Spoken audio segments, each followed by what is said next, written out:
Hey man, I'm about to go ahead and meet up with my business teacher.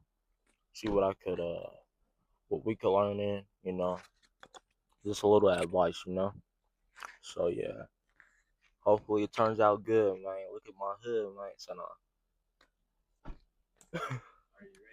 yeah.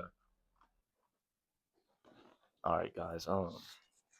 This is gonna be my first interview with my teacher. His name is Mr. Wilson. He's my business teacher, and I'm gonna just let him like introduce himself, know who he is.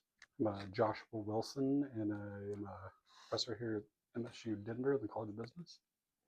Okay, so like, what is your job title, and then like, what type of business like do you do? I, well, I'm a lecturer here, and I teach in the College of Business, so just assorted classes, mainly intro to business. And I guess my personal stuff, I have a property management company and a consulting company, and I guess a horse boarding ranch. Oh, really? Yeah. I heard those do pretty good. Well, I'm gonna ask you like six to like seven questions. Start off with like, if you can give someone advice about money at my age, like, what's like some good advice that you can give somebody? Um, Definitely live below your means. You don't need fancy stuff like your fancy clothes or whatever. That Yeah. money could be invested in your future, like in a IRA or Mm-hmm. whatever that is, like growing a small business or a side project or something. Mm-hmm. Yeah. So what I be okay, because I know you called me out in class, like you got nice stuff. But so what I do, like I have like multiple like things that I do, right? That like come in like income. So off of just one of my incomes, I'd use like 10% of that just for whatever after investing. So that's after like I invest into like stocks, invest into my businesses or whatever. So just 10% of that is just fuck off money. Sure. So would you still say like, okay, yeah, like that's more reasonable, like that's cool. I guess that depends on your goals and how much Uh, money that is and how the other money is being, invested or used. mm, You know, okay. but I mean, at face value, it sounds good. Yeah, because I mean, even after the lesson about Roth IRAs, like I opened up a Roth IRA like literally the next day, and then I started that. So I have like the stock portfolio, Roth IRA, and a little bit of crypto. So, and then yeah, just other stuff. But so getting into like my second question, if you could start over with $0, what would you do first?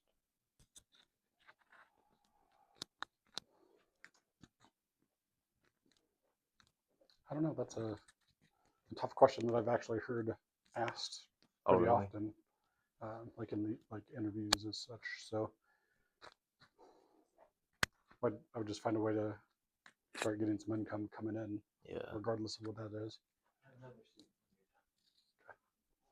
um, and just start laying that money out. Like figure out how I can make that money, start working for me before I start, you know, doing something else. Okay. Okay, that makes sense.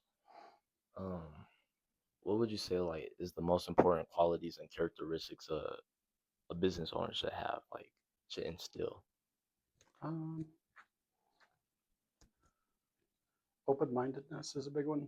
I've definitely jumped into jobs or contracts or whatever that I normally wouldn't have done, but I saw an opportunity to make some, extra cash or, money that I thought was worth more than what that job was. So I think just having an eye and an openness to opportunity or new opportunities Yeah. is a big piece of that.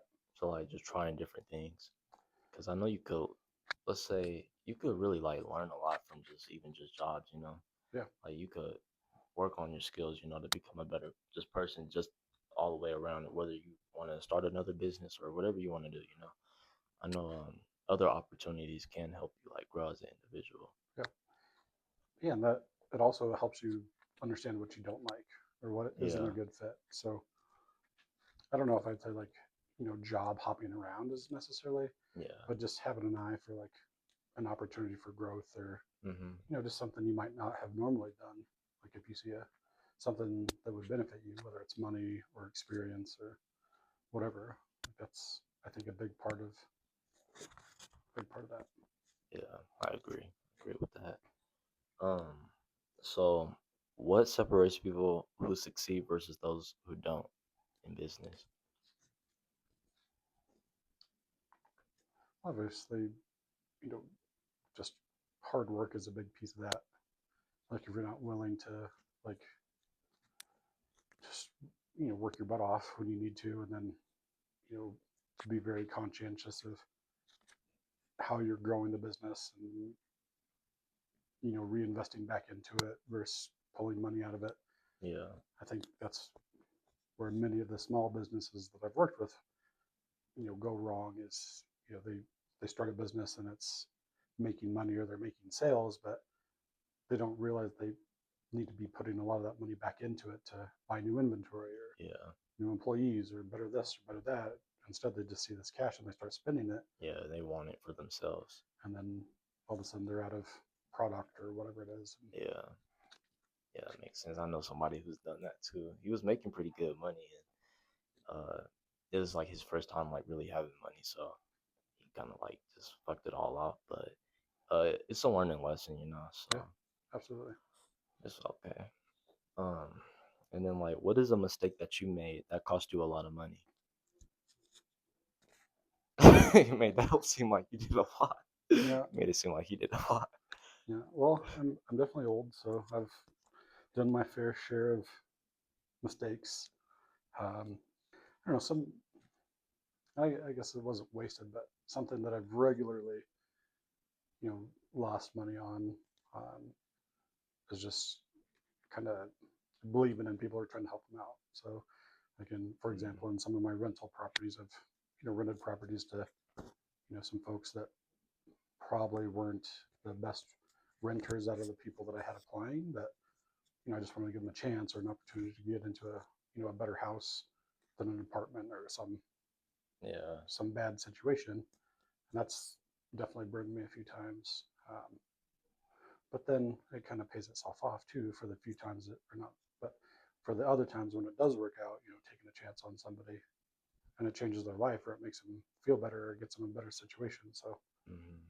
that's stuff that Would you say it's kind of better than it's better to kind of like detach from emotions in a way, in a sense, or yeah. just be more strategic and logical? Well, I think at the times that I felt comfortable doing it, I was financially able to absorb, I guess, those losses. Okay. Um,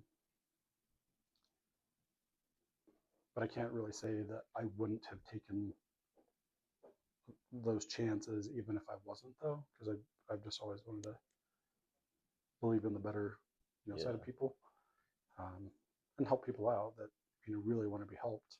Yeah. So I don't know the right answer to that because I think that's what I'm sure that some folks have taken chances on me in the past and it helped me get to where I was at, and even if I didn't know it. Hmm. So I don't know. That's a tough It's question. kind of hard. It's okay. Yeah, I think you did answer it pretty well though. So, and then I know you have somebody else waiting on you, but so I'm gonna just ask you like, is there any like last advice that you can give anybody or give us? sure. I think the best advice is start thinking about your financial future young, Yeah. because I think so many young folks, including myself, just see the fun in being a young adult, like trying to go on vacations or go hang out with your friends or Yeah. you know just going out in general. Hmm. And there's nothing wrong with that, but if you're not also putting time and energy and money into yourself for when you're 70, Yeah. you're messing up. Time value money is real, Exactly. and the sooner you start putting money into your future, like the more valuable that's going to be. Hmm.